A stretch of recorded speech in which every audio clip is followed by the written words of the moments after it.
ओम नमो भगवते वासुदेवाय। ओम नमो भगवते वासुदेवाय।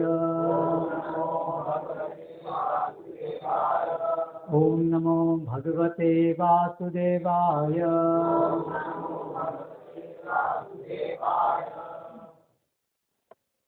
श्रीमद् भगवद गीता यथारूप अध्याय 4 दिव्य ज्ञान श्लोक क्रमांक 2 शब्द पाठ। एवं परंपरा प्राप्तम् इमं राजऋषयः विदुः सः कालेन इह महता योगः नष्टः परन्तप। एवं परंपरा प्राप्तम् इमं राजऋषयो विदुः सकालेनेह महता योगो नष्टः परन्तप। शब्दार्थ।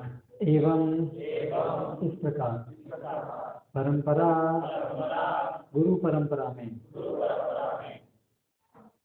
प्राप्तम प्राप्त इमं इस विज्ञान को राजऋषयः साधु राजाओं ने विदुः जाना। सह वह ज्ञान कालेन कालक्रम में यह इस संसार में महता महान योगः परमेश्वर के साथ अपने संबंध का विज्ञान योग विद्या नष्टः छिन्न भिन्न हो गया। परंतप ये शत्रुओं को दमन करने वाले अर्जुन। अनुवाद एवं तात्पर्य द्वारा कृष्ण कृपा मूर्ति श्री श्रीमद अभाई चरणारविंद भक्ति वेदांत स्वामी प्रभुपाद इस्कॉन संस्थापकाचार्य। इस प्रकार यह परम विज्ञान गुरु परंपरा द्वारा प्राप्त किया गया और राजर्षियों ने इसी विधि से इसे समझा, किंतु कालक्रम में यह परंपरा छिन्न हो गई। अतः यह विज्ञान यथारूप में लुप्त हो गया रहता है। तात्पर्य यहाँ स्पष्ट कहा गया है कि गीता विशेष रूप से राजऋषियों के लिए थी, क्योंकि वे इसका उपयोग प्रजा के ऊपर शासन करने में करते थे। निश्चय ही भगवद गीता कभी भी आसुरी पुरुषों के लिए नहीं थी, जिनसे किसी को भी इसका लाभ न मिलता और जो अपनी अपनी सनक के अनुसार विभिन्न प्रकार की विवेचना करते। अतः जैसे ही असाधु भाष्यकारों के निहित स्वार्थों से गीता का मूल उद्देश्य उच्छिन्न हुआ, वैसे ही पुनः गुरु परंपरा स्थापित करने की आवश्यकता प्रतीत हुई। 5000 वर्ष पूर्व भगवान ने स्वयं देखा कि गुरु परंपरा टूट चुकी है। अतः उन्होंने घोषित किया कि गीता का उद्देश्य नष्ट हो चुका है।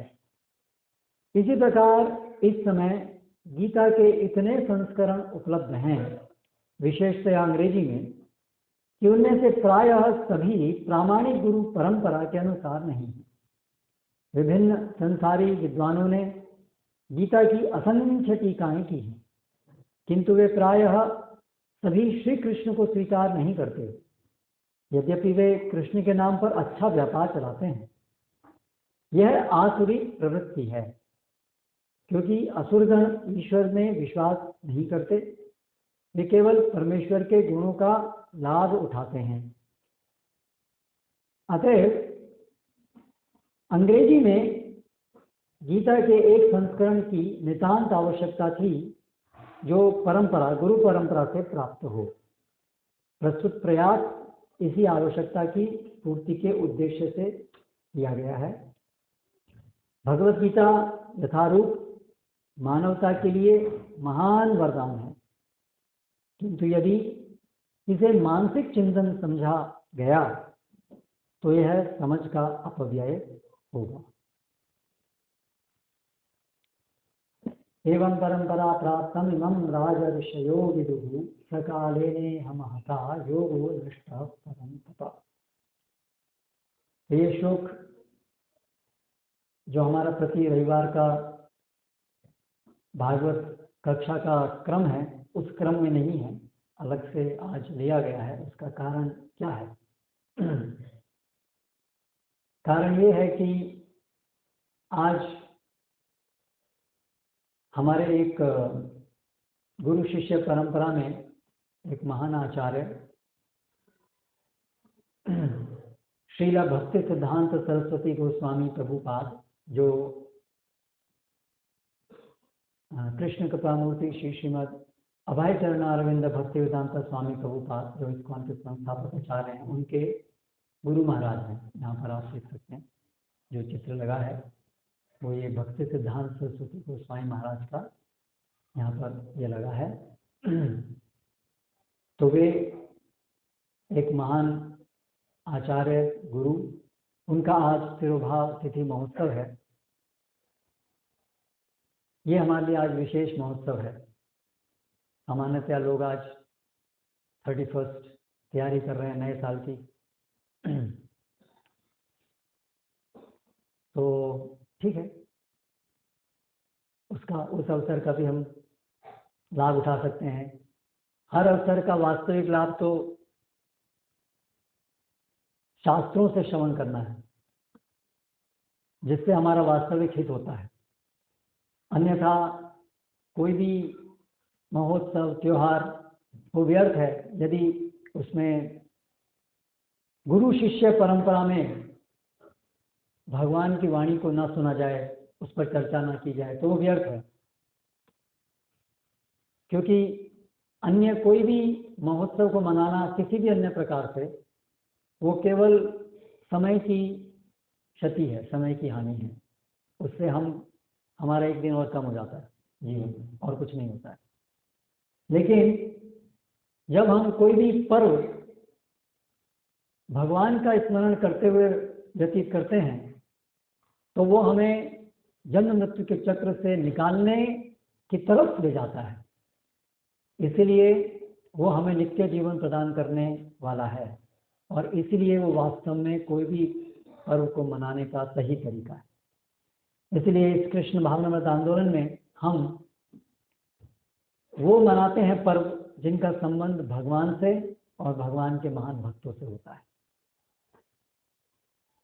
हम लोग अपना जन्मदिन भी नहीं मनाते हैं, क्योंकि हमारा जन्मदिन मनाना क्या है? इस भौतिक जगत में हम जो जगत का भोग करना है ऐसी इच्छा रखते हुए हम आ गए, वो क्या विशेषता है उस दिन को मनाने में? वो तो कुत्ता बिल्ली सबका भी जन्म होता है, वो केवल एक अज्ञानता का प्रतीक है। हमारा जन्म हुआ ये हमारी अज्ञानता का प्रतीक है कि अभी भी हम अज्ञानी थे, इसलिए जन्म हुआ। इसलिए वो कोई वास्तव में वैदिक संस्कृति के अनुसार इस प्रकार से जन्मदिन मनाने को विशेष असर नहीं। हाँ ठीक है, जन्म हुआ, लेकिन वो विशेष बनता है कि अभी हम समझ रहे हैं कि हमें जन्म मृत्यु के चक्र से निकलना है, भगवान की शरण में जाना है, गुरु की शरण में जाना है। इसलिए जन्मदिन इत्यादि जो भी पर्व है वो हम उसके वास्तविक महत्व को, उसका वास्तविक महत्व ही बनता है जब हमें ये उससे समझ आए, स्मरण आए कि हमें हमारा जीवन निरर्थक है यदि हम इस मनुष्य जीवन में बिना गुरु की शरण में जाए मर जाते हैं। तो या हमारा एक भी दिन यदि गुजर रहा है बिना गुरु की शरण में जाए, बिना गुरु की आज्ञा का पालन किए, तो वो हमारा वो दिन व्यर्थ है और इस तरह से हमारा वो जीवन व्यर्थ है। ये समझ में हमें आना चाहिए। तो इसलिए हम आज ये श्लोक पे चर्चा करेंगे जिसमें क्या महत्व है ये गुरु शिष्य परंपरा का, क्यों हम आचार्यों का पूजन करते हैं, हमारे जीवन में उनका क्या महत्व है, इस विषय के ऊपर चर्चा करने के लिए ये श्लोक चुना गया है। श्रील प्रभुपाद तात्पर्य में, इस श्लोक के तात्पर्य में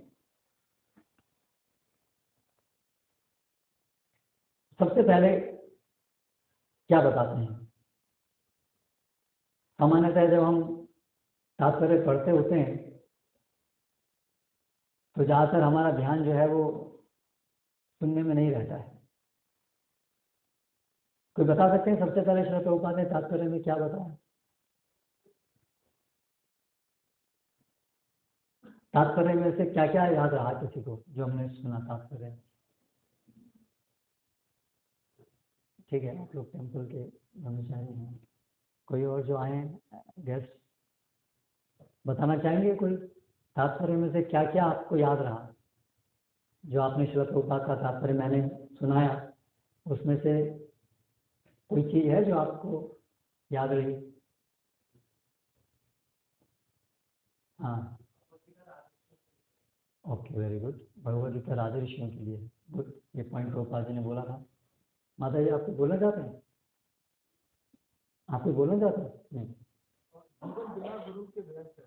हमारा जो जीवन है, हर दिन हमें गुरु की शरण में जाना चाहिए, उनसे सीखना चाहिए। वो तो मैंने बोला। मैं उससे पहले मैंने ये भगवद गीता का जो हमने आज श्लोक पढ़ा उसका तात्पर्य मैंने पढ़ा। तो प्रश्न है कि तात्पर्य में से कुछ याद है क्या? भागवत गीता का जो वो है बताया था कि 5000 साल पहले भागवत गीता को गुरु परंपरा टूट रही थी। हाँ, जैसे भारत में गीता का जो महत्व है नष्ट हो गया है। बहुत अच्छा।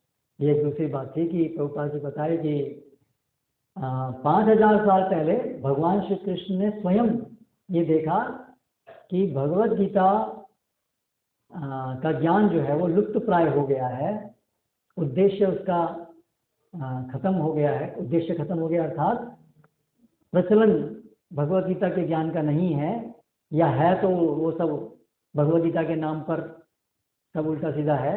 इसलिए अभी आवश्यकता है वास्तविक ज्ञान को स्थापित करने की। इसलिए वास्तविक दोबारा से गुरु शिष्य परंपरा को स्थापित करने के लिए। ठीक है, एनीवे पॉइंट मेरा ये है कि ये जो तात्पर्य हैं श्रील प्रभुपाद के, श्रील प्रभुपाद एक ऐसे महान आचार्य हैं और आज का विषय भी यही है कि कैसे ऐसे आचार्यों के माध्यम से, गुरु के माध्यम से ही हम भगवद गीता को या शास्त्रों को, जो भगवान की वाणी है, उसको यथारूप समझ सकते हैं। ऐसा नहीं है कि भगवान को हम अपने प्रयासों से समझ सकते हैं, या आज हमारे पास ये शास्त्र उपलब्ध हैं तो केवल अपने आप स्वतंत्र रूप से शास्त्रों को, केवल श्लोकों को पढ़ करके हम उसे अपने आप से समझ सकते हैं। तो ये विज्ञान क्या है, ये हम आज चर्चा कर रहे हैं। तो इसलिए तात्पर्य जो है, जो प्रभुपाद कह रहे हैं, इस श्लोक को समझा रहे हैं, उसको ध्यान से सुनना और उससे बहुत सारी चीजें समझाएंगे। सबसे पहली चीज प्रभुपाद बताए कि ये राज ऋषियों के द्वारा समझने योग्य वस्तु है, ना कि असुरों के द्वारा। तो सबसे पहले आध्यात्मिक प्रगति में महत्वपूर्ण सबसे पहला स्तर, सबसे पहला कदम है कि जो आध्यात्मिक प्रगति करना चाहता है वो सुपात्र होना चाहिए, वो असुर नहीं होना चाहिए। तब ये जाकर के गुरु शिष्य परंपरा का महत्व क्या है उसको समझ में आएगा, जो असुर नहीं है। जो असुर है वो गुरु शिष्य परंपरा के महत्व को नहीं समझेगा, वो भगवान को या तो स्वीकार ही नहीं करेगा, या तो अगर हाँ कोई कुछ है, कोई तत्व है कोई, तो उसको वो मैं अपने आप से उसको समझ सकता हूं, ऐसी उसकी सोच रहेगी। ये सब सोच आसुरी कही गई है। तो राज ऋषियों की सोच क्या है? जिस सोच से कोई व्यक्ति सुपात्र बनता है भगवान को समझने के लिए, भगवत गीता को समझने के लिए वो क्या है, वो योग्यता क्या है। तो हम सब के लिए ये सबसे पहले जानने की जरूरत है, महत्वपूर्ण। बहुत से लोग ऐसा सोचते हैं या ऐसा बोलते रहते हैं, क्या करें आजकल तो गुरु नहीं मिलते, क्या करें आजकल तो गुरु नहीं मिलते, आजकल सब ढोंगी हैं, कहाँ जाएं, गुरु नहीं मिलते हैं। जैसे कि समस्या है गुरुओं में, गुरु या तो मिलते नहीं है या तो ढोंगी हैं। हम तो बड़े योग्य हैं, लेकिन समस्या है गुरु में। तो सबसे पहले ये विषय जानने का है, समस्या हम में है। अगर हम अभी तक भी आध्यात्मिक प्रगति कुछ नहीं कर रहे हैं, भगवान को नहीं समझे हैं, तो उसमें सबसे पहली समस्या हमारे में है। वो क्या समस्या है कि हम आसुरी हैं, हम भगवान को समझने के लिए उत्सुक नहीं है। अरे आप क्या बात कर रहे हैं, भगवान को तो हम समझना चाहते हैं, हम तो हमारे तो हृदय में बहुत इच्छा है कि हम भगवान को समझ जाएं, हम भगवान को देख लें। हम वृंदावन में जाते हैं भगवान को देखने के लिए, बहुत मंदिर में जाते हैं, हम भगवान को देखना चाहते हैं। अब ऐसे कैसे कह रहे हैं कि भगवान को हमारे लिए इच्छा नहीं है।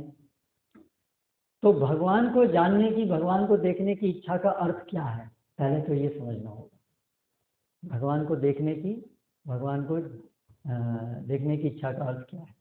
जैसे आज हमने सुबह भी कक्षा में हम सुन रहे थे, भगवान को देखना और स्टैचू ऑफ यूनिटी को देखना एक जैसा नहीं है। बहुत से लोग जाते हैं भी आजकल स्टैचू ऑफ यूनिटी को देखने जाते हैं, चलो चलो तो देख के आते हैं, बड़ा सुना है बड़ा अच्छा बना है, देख के आते हैं। उस बात के अंदर, उस विचार के अंदर क्या मानसिकता है कि हम उसे देखने जाते हैं क्योंकि वो हमें देख करके अच्छा लगेगा, हमारा कुछ मनोरंजन होगा, हमारे कुछ इंद्रिय तृप्ति होगी, कुछ जीवन में मजा आएगा।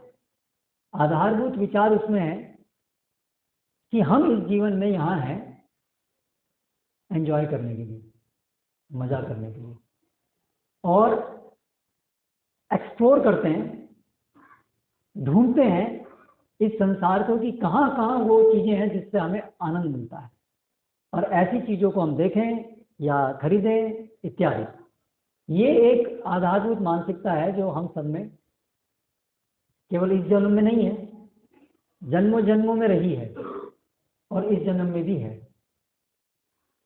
तो इस मानसिकता से हम ये देखने, वो देखने, ये जानने, वो जानने की बात करते हैं।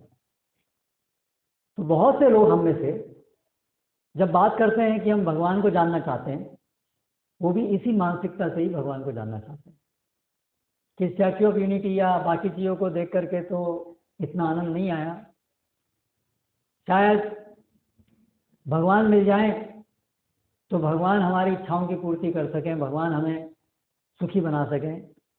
भगवान, इस तरह से हम भगवान को देखना चाहते हैं, भगवान को ढूंढना चाहते हैं कि हमें ये चाहिए, हमें ये चाहिए, हमें ये चाहिए, हमें ये परेशानी, हमें ये परेशानी, परेशानी को दूर करे जो, और हमारी जो इच्छाएं उनको पूरा करे, ऐसा व्यक्ति हमें चाहिए।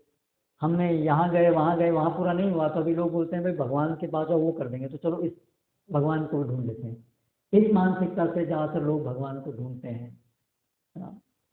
इवन ज़्यादातर लोग जो मंदिरों में भी जाते हैं वो भी इसी धारणा से ही जाते हैं, और बहुत से लोग मंदिर नहीं जाते हैं लेकिन कुछ कुछ मन में विचार करते हैं, कौन है, क्या है, जानता हूँ, लेकिन मानसिकता आधार तो यही है कि हमें ऐसा कोई चीज़ चाहिए, ऐसा कोई तत्व चाहिए या ऐसा कोई व्यक्ति चाहिए जिससे हमारी इच्छाएं पूरी हो सकें, हमारी इंद्रिय संतुष्टि हो सके। इसको आसुरी व्यक्ति कहते हैं। आसुरी मतलब हम भोक्ता हैं, मैं एंजॉयर हूं, ये सोचना तो बड़ी अटपटी बात लगेगी। ये सोचना कैसे आसुरी है, और क्या सोचेंगे? अरे तो सारा संसार तो यही सोचता है, और क्या सोचने को है? मतलब ये बड़ा सोचिए तो अजीब सा लगता है कि क्या, क्योंकि हमें सामान्यतः इसके अलावा और क्या सोचने को है? तो दुखी रहे ये सोचें। सुखी रहे यही तो सोचते हैं सब, इसमें गलत क्या है सुखी रहे? बड़ी सामान्य सी बात है। हर व्यक्ति छोड़ दीजिए, जानवर ले लीजिए, पशु पक्षी कोई भी ले लीजिए, सब तो यही सोचते प्रतीत होते हैं कि हम सुखी कैसे हैं, हम सुखी कैसे हैं, है ना? तो इसमें गलत क्या है? तो ये इच्छा कि हम सुखी हों ये पूर्णतः गलत नहीं है, किंतु हमारी जो वास्तविकता है वो है कि हम भगवान के सेवक हैं, और उस संवैधानिक स्थिति, हमारी जो स्वाभाविक स्थिति है कि हम भगवान के सेवक हैं, उसका अनुसंगिक फल है कि उसके कारण हम सुखी रहते हैं।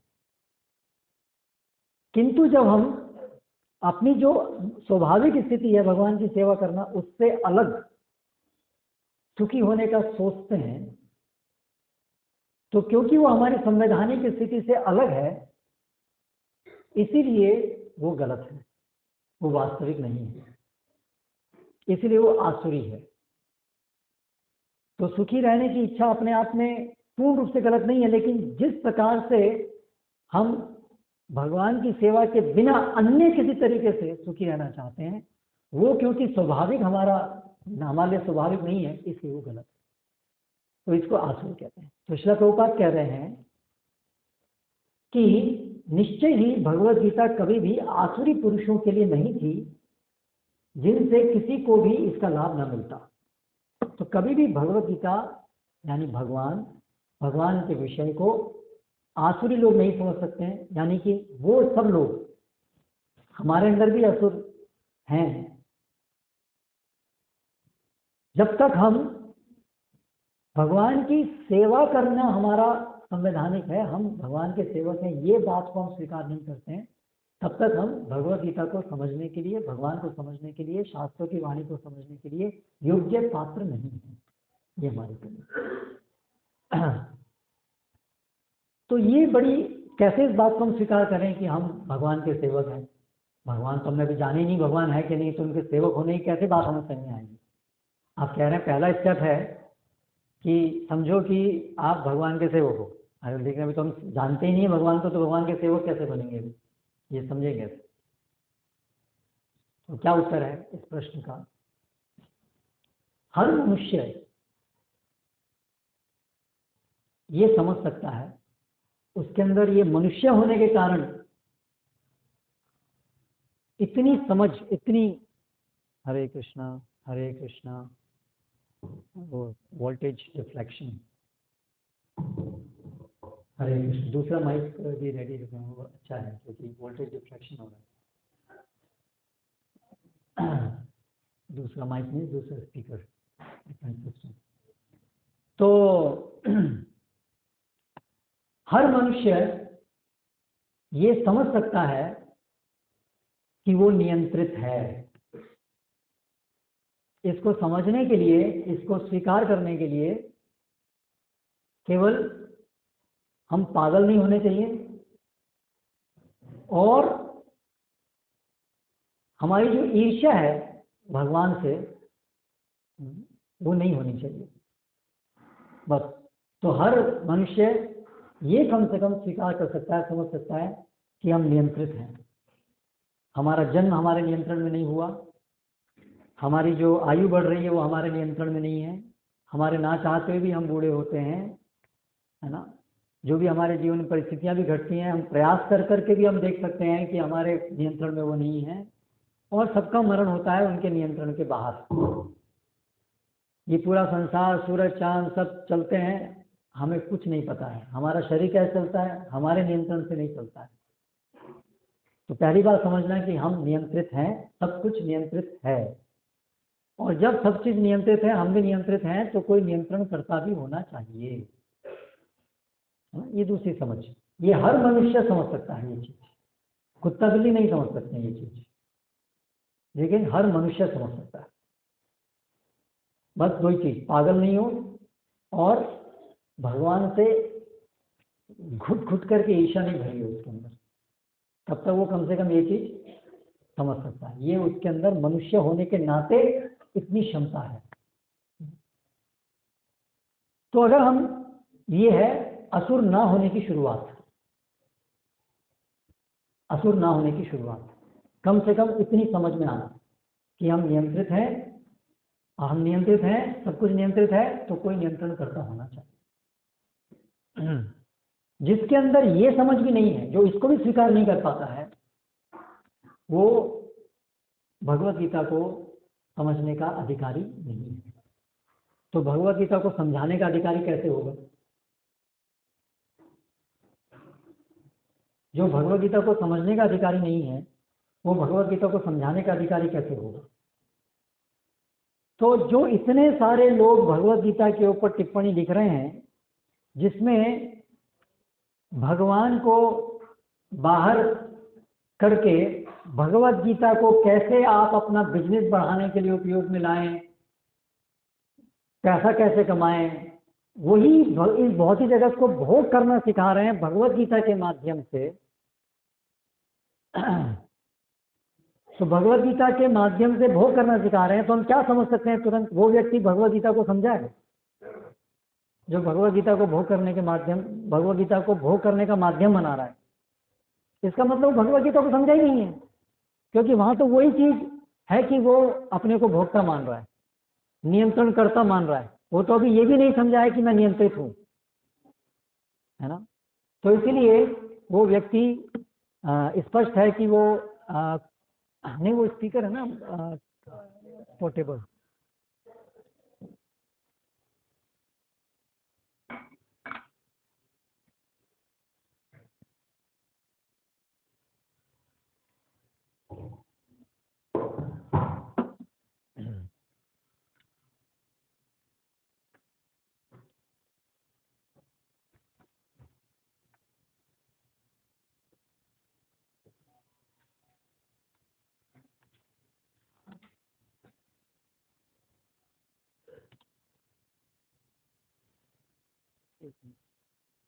हरे कृष्णा कृष्णा कृष्णा हरे हरे, हरे राम राम राम हरे हरे, हरे कृष्णा कृष्णा कृष्णा हरे हरे, हरे राम राम राम हरे हरे। तो हमें जो योग्यता अपने अंदर लानी है भगवत गीता को समझने के लिए, गुरु शिष्य परंपरा के महत्व को समझने के लिए, गुरु को समझने के लिए, गुरु को पहचानने के लिए, वो ये समझ है कि हम अभी भोग नहीं करना चाहते हैं इस भौतिक जगत में। भोग करने में समस्या है, भोग, हम भोगता नहीं हैं, हम नियंत्रित हैं। सबसे पहले हमारी आवश्यकता है कि जो हमारे नियंत्रण करता है उनको हम पहचाने और उनसे, उनका हमारे प्रति क्या आदेश है, वो हमसे क्या चाहते हैं। क्योंकि मैं नियंत्रित हूं, इसलिए मैं उनका सेवक हूं। हमेशा नियंत्रित का मतलब ही होता है वो नियंत्रणकर्ता का सेवक होता है। तो इसलिए मेरा परम कर्तव्य है कि मैं अपने नियंत्रणकर्ता को पहचानूं, जानूं, और वो मुझसे क्या चाहते हैं ये जानूं, और उसको जानने के बाद उसके अनुसार जीऊं, उसके अनुसार कार्य करूं। तो वहां से मेरा हित होना शुरू होगा। कम से कम इतनी समझ हमारे अंदर पहले होनी चाहिए, है ना। वहां से हमारे आसुई न होने का की शुरुआत हुई। तो इसलिए श्रील प्रभुपाद ने जो सबसे पहले में बताया कि भगवत गीता किन के लिए है, भगवत गीता को कौन समझेगा, यानी हमारे अंदर वो योग्यता है नहीं, अगर नहीं है तो हमें उसको प्राप्त करने के लिए प्रयास करना होगा, बार बार सुनना होगा, विवेक से समझना होगा। प्रश्न आ रहे हैं तो प्रश्न करने होंगे, जो भगवत गीता को अच्छे से पालन कर रहे हैं उनसे प्रश्न करने होंगे, अगर कुछ शंकाएं आ रही हैं, संशय आ रही है, लेकिन प्रयास करना होगा, है ना। तो ये सबसे पहले श्रील प्रभुपाद ने कहा कि ये आसुरी लोगों के लिए नहीं है, ये साधु पुरुषों के लिए ये सज्जनों के लिए है, जैसे अर्जुन थे उस प्रकार से है। फिर उन्होंने कहा, अतः जैसे ही असाधु भाष्यकारों के निहित स्वार्थों से गीता का मूल उद्देश्य उच्छिन्न हुआ, वैसे ही पुनः गुरु परंपरा स्थापित करने की आवश्यकता प्रतीत हुई। तो अभी क्योंकि ऐसे बहुत सारे लोग, ऐसे लोग हैं, रहते हैं जो भगवान के नाम पर कुछ ऐसा ढूंढना चाहते हैं जिससे उनका इंद्रिय भोग मिले, यानी ठगे जाना चाहते हैं, धार्मिकता के नाम पर, भगवान के नाम पर ठगे जाना चाहते हैं। इसीलिए ऐसे ठगे जाने वाले गुरुओं की भरमार लग जाती है। मार्केट में कोई चीज आती है या कोई कंपनी आती है, कैसे आती है ना, डिमांड देख करके आती है, डिमांड। तो उसी प्रकार से इस संसार में जनरली हमेशा ऐसी डिमांड रहती है, ढोंगी गुरुओं की डिमांड बहुत रहती है। क्यों रहती है? क्योंकि लोग ठगे जाना चाहते हैं, इसलिए उनकी डिमांड बहुत रहती है ना।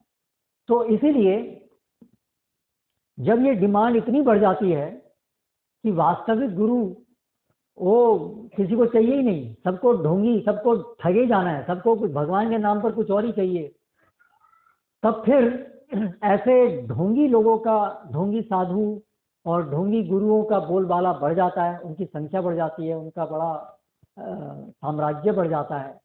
और उसके परिणाम स्वरूप फिर वो क्या करते हैं, शास्त्रों को लेकर के, भगवत गीता को लेकर के व्यापार करते हैं। प्रभुपाद ने आगे ये बताया कि ऐसे लोग जो हैं क्या करते हैं, भगवत गीता के नाम पे अपना व्यापार करते हैं। अपना व्यापार मतलब नाम भगवत गीता का, कहानी अपनी, बात अपनी, नाम भगवत गीता का, है ना, ऐसा करते हैं। इसको बोलते हैं भगवत गीता के नाम पर व्यापार करना। तो ये एक बड़ा विशिष्ट लक्षण है ढोंगी गुरु का, है ना। तो वो जब ऐसे माहौल पूरा बन जाता है, जब किसी को वास्तव में सेवक नहीं बनना है भगवान का, है ना, भगवान चाहिए, भगवान चाहिए, भगवान चाहिए, सेवक सेवा करने के लिए नहीं, अपना सेवक बनाने के लिए चाहिए। जैसे प्रभुपाद बोलते थे, ज्यादातर लोग जो बोलते हैं यस शो मी गॉड, मुझे भगवान दिखाओ, तो वास्तव में वो क्या चाहते हैं, they want dog, DOG, not GOD। English में ये दोनों शब्द एक दूसरे से उल्टे हैं ना, GOD और DOG। तो डॉग, लोग डॉग क्यों पालते हैं, क्यों रखते हैं डॉग? अपना घर का पैरी करने के लिए, है ना। हमारी बात बोले, बैठ जा, बैठ जाए, चल, जो हम बोले हमारा आदेश मानने के लिए, क्योंकि आजकल क्या हो गया है, और कोई आदेश मानता नहीं है, बच्चे भी नहीं मानते हैं, तो कम से कम एक कुत्ता तो रहे जो बात माने, ऐसा हो गया आजकल। तो इसलिए लोग जो है एक डॉग रखना चाहते हैं, कम से कम जो बोले वो माने। तो जब लोग जो है ऐसी भावना में भगवान को चाहते हैं कि हमें एक ऐसा आदमी चाहिए जिसको जो बोले वो हमारी बात मान ले, पूरी करके दे हमें, है ना, है ना। भगवान आपके पास आया हूं, आपका सौभाग्य है, तो इसलिए ये मेरी फरियाद है, ये मेरी इच्छा है, आपके पास मैं आया हूँ बहुत दूर से, है ना, इतना पेट्रोल जला के आया हूँ, इतना टाइम निकाल के आया हूँ, ठीक है, तो अभी ये मेरी छाप पूरी करना। ऐसे करके हम जाते हैं ना भगवान के पास। तो वास्तव में हम क्या कर रहे हैं, तो हम एक भगवान एक्चुअली में नहीं चाहिए, हमें एक डॉग चाहिए। तो इस तरह से फिर ये मानसिकता लोगों की बन जाती है। तो फिर ऐसे लोगों का बोलबाला बहुत बढ़ जाता है जो इस प्रकार से भगवान के नाम पर, भगवत गीता के नाम पर व्यापार करते हैं। आपको क्या चाहिए, आपको ये चाहिए, इसका सॉल्यूशन हम देते हैं, है ना। वो गुरु बन जाते हैं, लेकिन उनका कार्य ना तो वो खुद भगवान के सेवक हैं, इसलिए वो लोग जो भगवान की सेवा नहीं करना चाहते हैं, भोग करना चाहते हैं भगवान के नाम पर, वो भी यही चाहते हैं, वो भी ये चाहते हैं, वो भी GOD हैं, और सॉरी DOG हैं, वो भी DOG हैं, दोनों ही DOG हैं। तो इस प्रकार से फिर ऐसे लोग प्रकट होते हैं और उनका बोलबाला होता है और लोग भी खुश होते हैं, हाँ वाह वाह हमें मिल गया जो हमें चाहिए, अभी हमें ये भी देते हैं, हमारे गुरुजी ने हमको इतना दे दिया, हमारे गुरुजी की वजह से हमको इतना माला माल हो गए हम लोग, हमारे गुरुजी की वजह से हम ये हो गए। तो ये सब चलता है। तो ये चीज प्रभुपाद का बता रहे हैं। तो जब ऐसा होता है, जब ये ऐसी परंपराएं नष्ट हो जाती हैं, तब फिर वो छूट जाती है, वास्तविक परंपरा छूट जाती है। तो प्रभुपाद यहाँ पर बता रहे हैं कि ऐसे ही 5000 साल पहले हुआ था तो उसी प्रकार की परिस्थिति प्रभुपाद कह रहे हैं अभी दोबारा प्रस्तुत हुई है।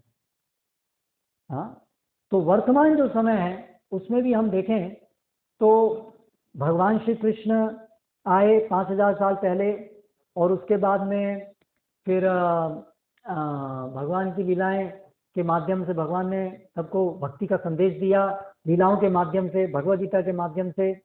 और फिर ऐसा होता रहता है, समय समय पर ये परंपराएं संकुचित हो जाते हैं, क्योंकि भौतिक जगत का लक्षण ही है, भौतिक जगत में सभी लोग, ज़्यादातर लोग यही होते हैं ना जो भगवान से ईर्ष्या करते हैं, इसलिए ऐसा होता है। इसे बार बार उसको स्थापित करने की जरूरत पड़ती है। जैसे यदा यदा ही धर्मस्य ग्लानिर्भवति भारत अभ्युत्थानम धर्मस्य तदात्मानं सृजाम्यहम्, इसलिए भगवान कहते हैं मैं बार में आता हूँ। तो इसी कारण से भगवान स्वयं या भगवान अपने सच्चे प्रतिनिधियों को भेजते हैं। सच्चा प्रतिनिधि मतलब कौन, कैसे पता लगाएंगे उसकी कैरेक्टरिस्टिक, उसकी बिल्कुल सटीक पहचान क्या है ना। सच्चा गुरु, सदगुरु, सदगुरु की पहचान क्या है ना। तो सैफ्रॉन कपड़ा होना, दाढ़ी होना इत्यादि, ये सब वास्तविक गुरु की लक्षण, केंद्रीय लक्षण नहीं है।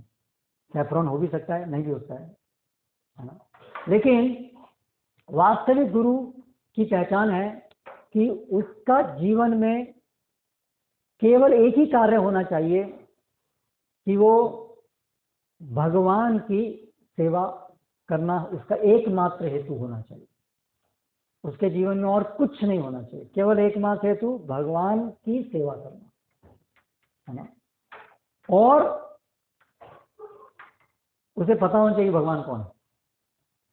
जो सेवा करना चाहेगा उसे ही पता चलेगा भगवान कौन है, क्योंकि जो सेवा करना नहीं चाहेगा वो जीओडी की जगह डीओजी लेके आएगा। जो भगवान की सेवा नहीं करना चाहता वो भगवान को नहीं पहचान सकता। ना हम प्रकाश सर्वस्य, भगवान बताते हैं जो मुझे सेवा करने के लिए नहीं, मुझे डॉग बनाने के लिए ढूंढते हैं, मैं उनको नहीं प्रदर्शित होता हूँ। मैं वो अधिकार, भगवान वो अधिकार, भगवान तो सर्व शक्तिशाली है ना हम प्रकाश सर्वस्य योग माया समाविता मूढ़ो यम ना भी जानाति लोको माम अजम अव्ययम। भगवान बताते हैं वो सारे लोग जो सेवा नहीं करना चाहते हैं, जो संवैधानिक स्थिति है हमारी, हम सब भगवान के सेवक हैं, जो सेवा नहीं करना चाहते हैं, मैं कभी भी उनको प्रदर्शित नहीं होता हूँ। मैं अपनी माया शक्ति से उनको मोहित करता हूँ। वो भले ही सोचते रहते हैं कि हाँ हमें मिल गए भगवान, हमें मिल गए भगवान, लेकिन वो सब माया से ग्रसित हैं, है ना। माया या अप्रत ज्ञाना, माया से उनका ज्ञान अप्रत हो गया है। वो सोचते हैं हम बड़े ज्ञानवान हैं, हमने शास्त्र समझ लिया, हमने भगवान को देख लिया, हमने भगवान को जान लिया, लेकिन वो कुछ नहीं, वो माया को देखेंगे, माया उनको ग्रसित किए हुए। तो इसलिए ये रहस्य है। तो भगवान जो है वो अपने को प्रदर्शित नहीं करते हैं ऐसे लोगों के सम्मुख जो भगवान को डॉग बनाना चाहते हैं। भगवान किसी के डॉग नहीं बन सकते हैं, भगवान किसी के कंट्रोल में नहीं आ सकते हैं। भगवान हम सबके कंट्रोलर हैं। तो हम क्या, जो व्यक्ति भगवान को अपना कंट्रोल में लाना चाहता है वो खुद ठगा जाता है भगवान की माया शक्ति से, और जन जन्मांतर पुनरपि जननम पुनरपि मरणम इसी चक्र में घूम जाता है। तो उसी प्रकार श्रील प्रभुपाद के गुरु महाराज भक्तिसिद्धांत सरस्वती महाराज और उनके गुरु महाराज, ये सब परंपरा बहुत संकुचित हो गई थी, लेकिन ये परंपरा चलती आ रही है। भले ही एक भी गुरु रहे और एक भी सत शिष्य रहे, ये परंपरा चलती रहती है। हाँ, कभी कभी बढ़ती है और कभी संकुचित हो जाती है। तो ऐसा ही एक समय था, आज से लगभग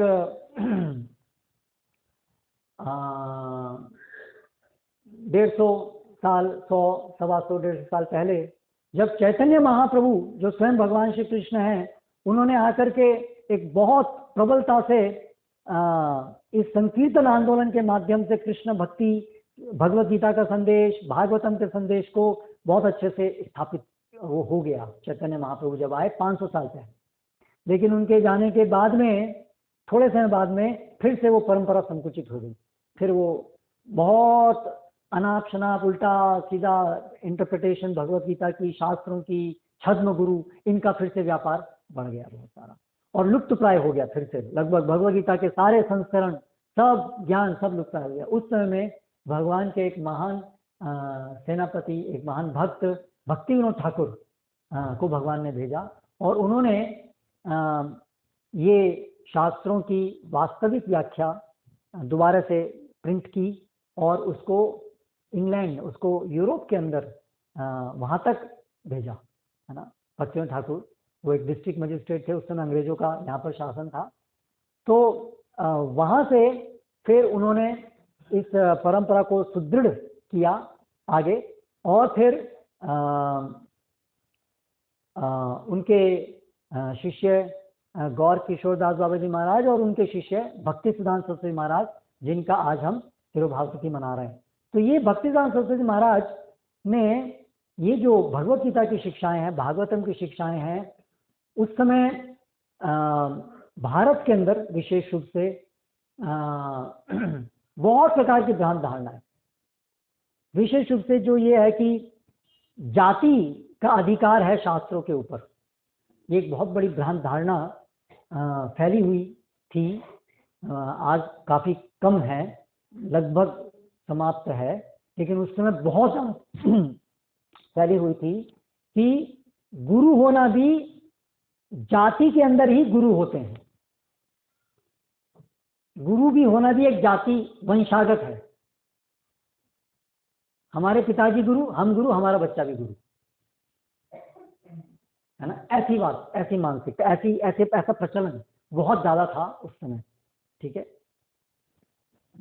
तो केवल अगर कोई गुरु है तो उनका पुत्र होने मात्र से कोई व्यक्ति गुरु नहीं बन सकता, क्योंकि गुरु वास्तव में उसका केंद्रीय लक्षण क्या है, जो भगवान के ज्ञान को यथारूप जानता हो और भगवान का सच्चा सेवक हो, वही वास्तव में गुरु हो सकता है ना।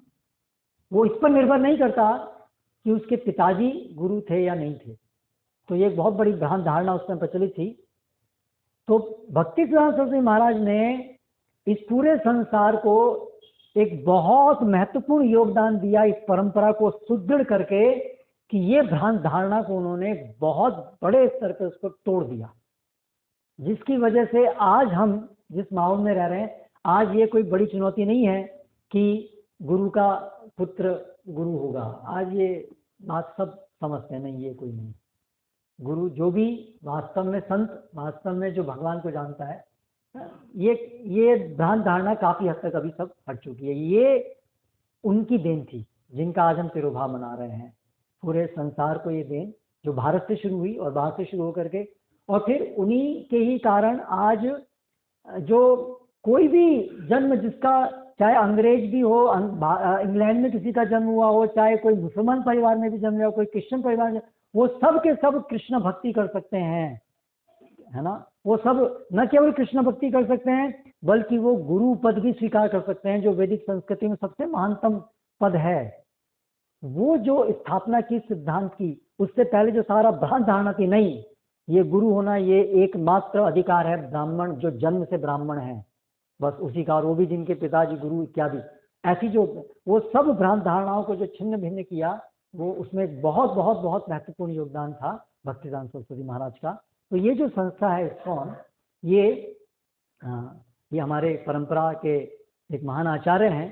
तो यही चीज यहाँ पर आज हम देख रहे हैं। इस्कॉन मंदिर के अंदर कोई जाति पाति के भेदभाव के बिना हर व्यक्ति कृष्ण भक्ति यहाँ पर आगे कर सकता है, दीक्षित हो सकता है। उससे पहले ये नहीं था संभव, है ना। ये समझ नहीं थी कि वास्तव में दीक्षा नहीं, आध्यात्मिक प्रगति के लिए एक महत्वपूर्ण कदम, गुरु से दीक्षा लेना, मंत्र दीक्षा, वैदिक मंत्रों में दीक्षा लेना।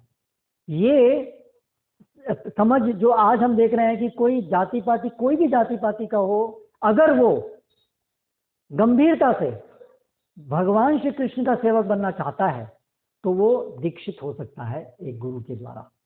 ये समझ जो आज, जिसके कारण ये हम देख रहे हैं कि सब लोग दीक्षित हो सकते हैं, जाति पाति कोई पूछी नहीं जाती है यहाँ पर, है ना। यहाँ पर कोई नहीं पूछता है कि आपका क्या सरनेम है, आप कौन से, नहीं। केवल एक चीज देखी जाती है आप क्या भगवान का सेवक बनना चाहते हो या नहीं, बस दैट्स ऑल, है ना। तो इसी आधार पे ये पूरा इस्कॉन संस्था भी चलती है और आज इसकी बहुत जरूरत है। इसके बिना ये न होने से बहुत बड़ा दुष्प्रचार जो हुआ उससे बहुत बड़ी हानि हुई है और हमारी पूरी वैदिक संस्कृति सुकड़ती चली गई।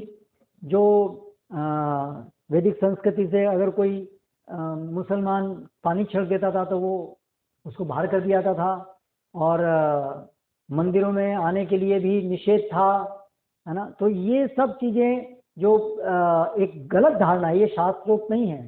शास्त्र के अनुसार मानी पार्थ विपाशित ये कि स्युः पाप योनयः स्त्रियो वैश्य तथा शूद्रा तेपि यान्ति परां गतिम्। कोई स्त्री शूद्र वैश्य कोई भी जाति से कुछ भी हो, है ना, अगर वो सब भगवान की सेवा कर सकते हैं और पंचरात्रि की विधि से दीक्षित होकर के भगवान की भक्ति में आगे बढ़ सकते हैं। ये जो आज इतनी सहजता से स्वीकारनीय है वो भक्ति सिद्धांत सरस्वती महाराज की कृपा से है। तो आज हमारा बड़ा सौभाग्य है।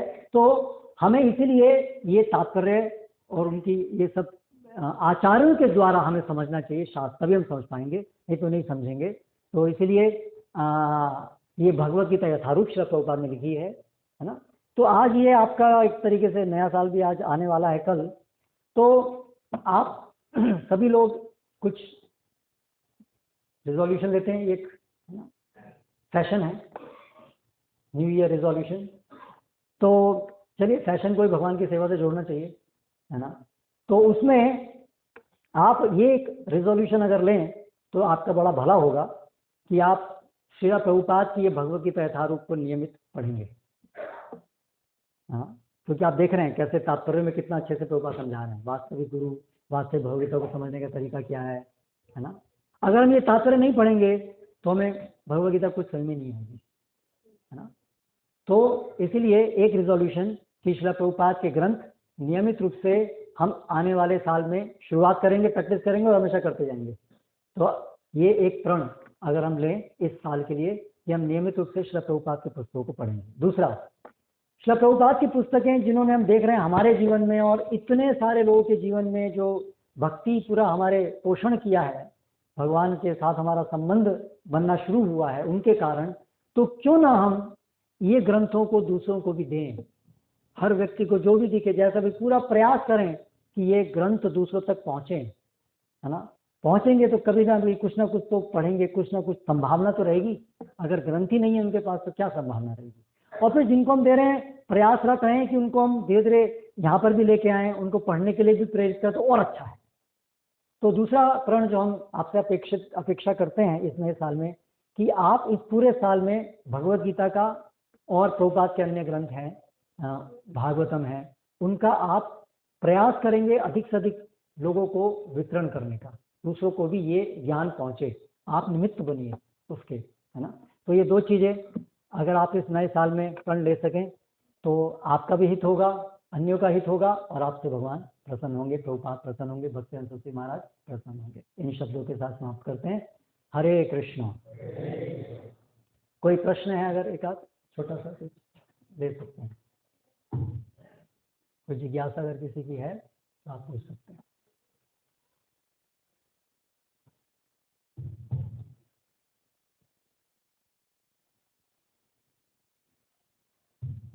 भक्ति में दीक्षा का क्या महत्व है? भक्ति में दीक्षा का क्या महत्व है?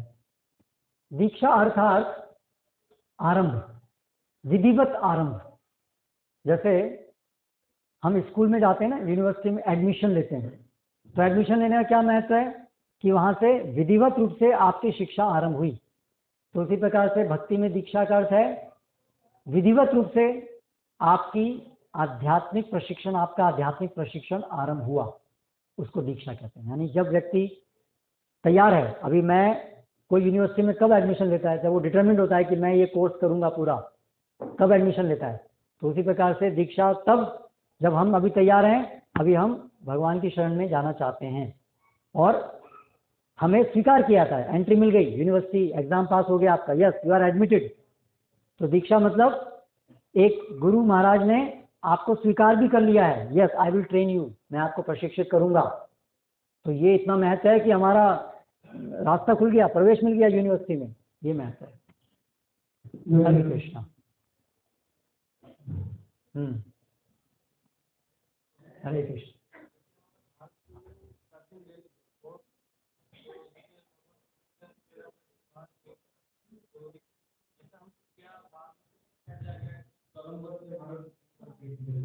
हाँ, तो वो तो हिस्ट्री जो है वो सब अपने हिसाब से लोग लिखते रहते हैं।